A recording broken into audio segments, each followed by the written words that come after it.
Hi అండి. మనమైతే ఇప్పుడు ఈ అరటికాయల పచ్చి అరటికాయ కూర చేయబోతున్నాం. అది ఎలా అంటే ఓన్లీ వేపుడు అంతే. ముక్కలు అలా కట్ చేసి ఉంచాను, వీటిని ఇంకా వేపుడు చేసేయడం. ఇదైతే నాన్ స్టిక్ పాన్ అన్నమాట. చెప్పాను కదా, వాణి అమెరికా నుండి తీసుకొచ్చినది అని. నేనైతే దీన్ని అలా ఇలా మాడతాయి అనుకున్న వాటికి మాత్రమే వాడతాను జాగ్రత్తగా.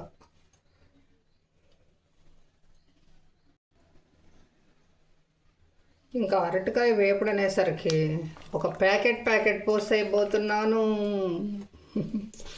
అంత లేదులేండి, చూడండి.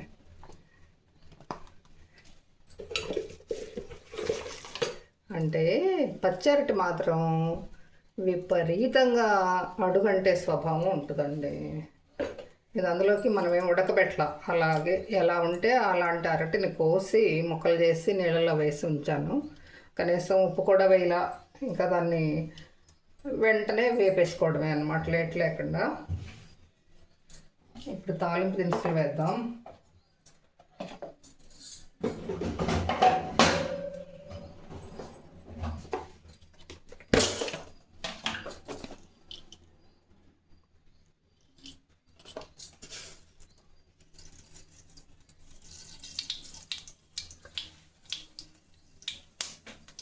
ఆవాలు, తర్వాత మినపప్పు. చెప్పానుగా మనకి ఇక్కడ ఉట్టిగట్టే స్వభావం ఉంటుందని.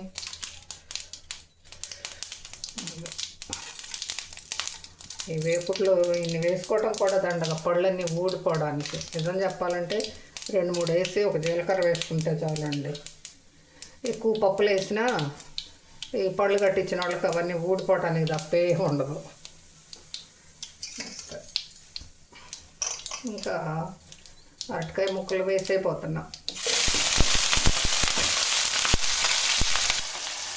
ఫోన్ నిండుగా ఆయిల్ పడుతుందని ఫోన్ అవతలకు లాగాను. సరేనండి, ఇంకా ఈ కరివేపాకు వేద్దాం. ఇప్పుడు కూడా ఒకసారి ఇది చిటపటలాడుద్ది కదా, అందుకని ముందే వీటిని ఒకసారి ఇలా అందాం. జాగ్రత్తగా ఇలా అనుకున్నాను, తప్పం లేదు కదా. ఆయిల్ అంతా అయ్యేలాగా వేసుకోవాలి.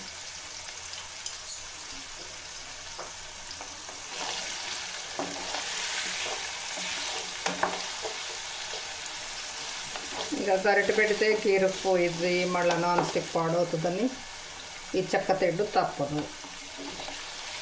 గరిటెతోటైనా అవలీలుగా చేసుకోగలిగితే చేసుకోవచ్చు. అంటే ఇలా గీక్కుండా ఉంటే చాలు, అప్పుడేమవ్వదు.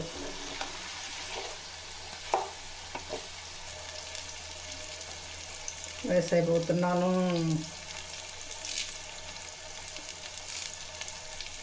ఆయిల్ మీదకి వేయాలంటేనే భయం వేస్తుందట. ఆయిల్ ఉంది కానీ వేసామంటే మొహాలు పగలు కొడుతున్నాయి. మెల్లగా దూరంగా పెట్టి చూడండి, ఈ చుట్టూ పడింది చూడండి ఆయిల్. ఇదిగోండి, చూసారా, అంతా ఆయిలే ఇలా చేయండి. అదే కెమెరా మీద పడింది అనుకోండి, ఎందుకు పనికిరాదు. కొంచెం దూరం పెట్టాను. ఇంకా ఈ వేగానే దీనిలో ఫస్ట్ అయినా వేయవచ్చు. సాల్ట్ వేసేసుకోవడం, కారం వేయటం, దింపటం, అంతే అండి. అరటికాయ కూర అంత మించి ఏం లేదు. ఎవరైనా ఈజీగా చేసేయగలరు. అల్లం ఇష్టమైతే వేసుకోవచ్చండి. నాకైతే అల్లం వేసినా ఇష్టం ఉండదు. మనకు నోరు బాగున్నప్పుడు ఈ అల్లాలు బెల్లాలు వేసి పాడు చేసుకునే కన్నా కూర ఇలాగే తింటే చాలా టేస్ట్గా ఉంటుంది.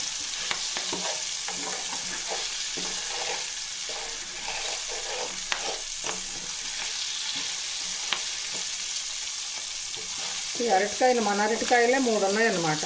ఆ 3 కట్ చేసి వేస్తాను ఈ కూర కోసం. లేకపోతే నేను ఏదో పుదీనాతో ఒక టైప్ కూర చేద్దాం అనుకుని ఇంకా అది ఎందుకంటే ఇదిగో బాపనే మా వాళ్ళ ఆవిడ ధనలక్ష్మి అత్తయ్య తీసుకొచ్చింది.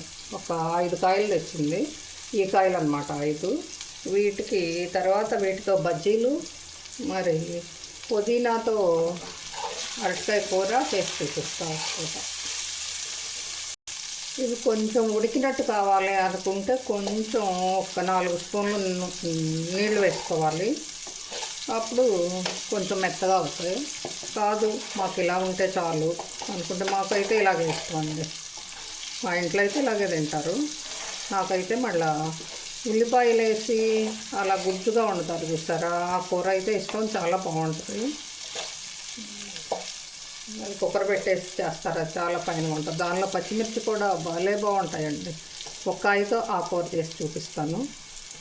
మన ఛానల్లో అచ్చం తోటకూర ప్రత్యేకతలు, తోటకూరలో వెరైటీలు, అరటికాయలో పచ్చరటికాయలో వెరైటీలు, టమోటాలో వెరైటీలు అన్నీ మీ ముందుకు వచ్చేస్తుంటాయి. ఇంక ఇవే మన కూరలు అంటే ఇలాగే ఉంటాయి. అంత పెద్ద గొప్ప కాదు, లేకుండానూ ఉండవు, తినడానికి పనికొచ్చేలా ఉంటాయి అంతే. కూర పాండవ బేజారెత్తినట్టు కనపడకుండా ఉండాలంటే ఈ పసుపు కాస్త వేసి దాని నుండి బయటికి తెప్పించాలి. చూడండి, కొంచెం కొంచెం కొంచెం కొంచెం మారుతుంది కదా. ఇలా కాసేపు వేగిన తర్వాత ఇంకా కారం గారిన వేయటం, దింపేయడం.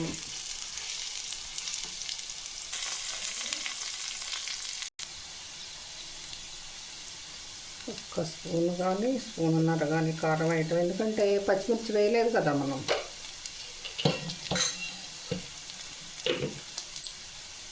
ఇంకా అయిపోవచ్చింది కూర, రెడీ టు ఈట్. అంతే అయిపోయింది.